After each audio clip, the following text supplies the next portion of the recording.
বাংলাদেশের অন্তর্বর্তীকালীন সরকারের সমালোচনা করে যুক্তরাজ্যের একদল এমপির দেয়া এক প্রতিবেদন প্রত্যাহার করা হয়েছে। ক্ষমতাচ্যুত প্রধানমন্ত্রী শেখ হাসিনা সরকারের পক্ষ নিয়ে ওই প্রতিবেদনটি তৈরি করা হয়েছে বলে অভিযোগ ওঠার পর এই পদক্ষেপ নেন তারা।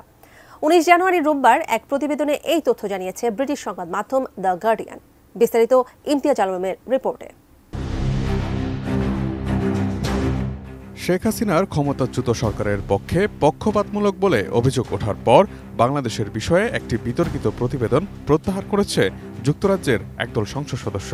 যুক্তরাজ্যের কমনওয়েলথ বিষয়ক অল পার্টি পার্লামেন্টারি গ্রুপ, সংক্ষেপে এপিপিজি, গত বছরের নভেম্বরে ওই প্রতিবেদনটি তৈরি করে।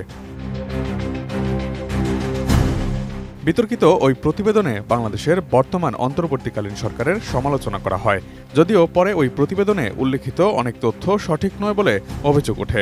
এমনকি প্রতিবেদনে উল্লেখযোগ্য ভুলের বিষয়ে অভিযোগ সামনে আসে। কর্মকর্তারা বলছেন, লেবার পার্টির একজন এমপি হাউস অব কমন্সে এটি সম্পর্কে অভিযোগ করার পর ওই প্রতিবেদনটি আর বিতরণ করা হচ্ছে না এবং প্রতিবেদনটি এখন পর্যালোচনার অধীনে রয়েছে। অন্য আরেকজন মুখপাত্র বলেছেন, বিশ্লেষিত প্রতিবেদনটি পর্যালোচনার অধীনে থাকা অভ্যন্তরীণ নথি হিসেবে রয়ে গেছে এবং এটি পররাষ্ট্র দপ্তরের সাথে শেয়ার করা হয়েছে। ব্রিটিশ সংবাদ মাধ্যম দ্য গার্ডিয়ানের এক প্রতিবেদনে এমন তথ্যই উঠে এসেছে। আপনি কি হার্টের সমস্যা নিয়ে দুশ্চিন্তাগ্রস্ত? স্বল্প খরচে হার্টকে ভালো রাখার সহজ উপায় মাতৃভূমি হার্ট কেয়ারে। বিতর্কিত ওই প্রতিবেদনটিতে হাসিনার পতনের পর অন্তর্বর্তীকালীন সরকার গঠন করা ডক্টর মোহাম্মদ ইউনূসকে নিয়ে একাধিক সমালোচনা করা হয়েছে। এপিপিজির কনজারভেটিভ চেয়ার এন্ড্রু রোসিনডেল এক প্রেস রিলিজে লিখেছিলেন, বাংলাদেশের এমন একটি সমৃদ্ধ ভবিষ্যৎ হওয়া উচিত যেখানে শুধু ক্ষমতাসীনদের সমর্থকদের জন্য নয়, বরং সবার জন্য সকল সুযোগ উন্মুক্ত থাকবে। অবিলম্বে এই ধারার পরিবর্তন না হলে নতুন সরকারের কাছে আন্তর্জাতিক সম্প্রদায় যে আশা করছে তা হাওয়ায় মিলিয়ে যাওয়ার ঝুঁকিতে পড়বে। এছাড়া সেই প্রতিবেদনে অধ্যাপক ডক্টর মোহাম্মদ ইউনূস সরকারের বিরুদ্ধে আইনকে রাজনৈতিক অস্ত্র হিসেবে ব্যবহার এবং কট্টর ইসলামপন্থীদের পৃষ্ঠপোষকতা করার অভিযোগও আনা হয়। মূলত ভারতের নয়াদিল্লি ভিত্তিক think tank rights and risk analysis গ্রুপের তথ্য প্রমাণের উপর ভিত্তি করেই বিতর্কিত ওই প্রতিবেদনটি লেখা হয়েছিল।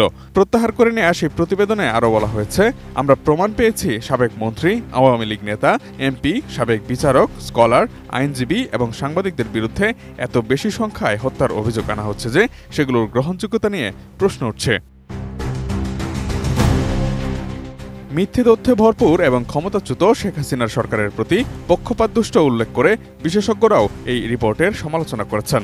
সম্প্রতি বাংলাদেশ থেকে ঘুরে যাওয়া লেবার পার্টির এমপি রূপা হক এই সপ্তাহে হাউস অব কমন্সে প্রতিবেদনটির কঠোর সমালোচনা করেছেন এবং এটিকে বাংলাদেশের অন্তর্বর্তীকালীন সরকারের বিরুদ্ধে কুচক্রী কাজ বলে অভিহিত করেছেন। ডক্টর মোহাম্মদ ইউনূস ব্যক্তিগতভাবে তার কাছে বিতর্কিত এই প্রতিবেদনটির বিষয়টি উত্থাপন করেছিলেন এবং পার্লামেন্টকে ব্যবহার করে এই মিথ্যা তথ্য ছড়ানোর বিষয়ে বিস্ময়ের সাথে জিজ্ঞাসা করেছিলেন।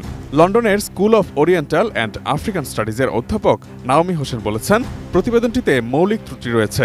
এটি মারাত্মকভাবে পক্ষপাতদুষ্ট বা অত্যন্ত খারাপ বিশ্লেষণ, জবাবদিহিতার হাতিয়ার হিসেবে যা সম্পূর্ণরূপে ব্যর্থ একটি প্রতিবেদন। Imtiaz Alam, desk report, ATN news.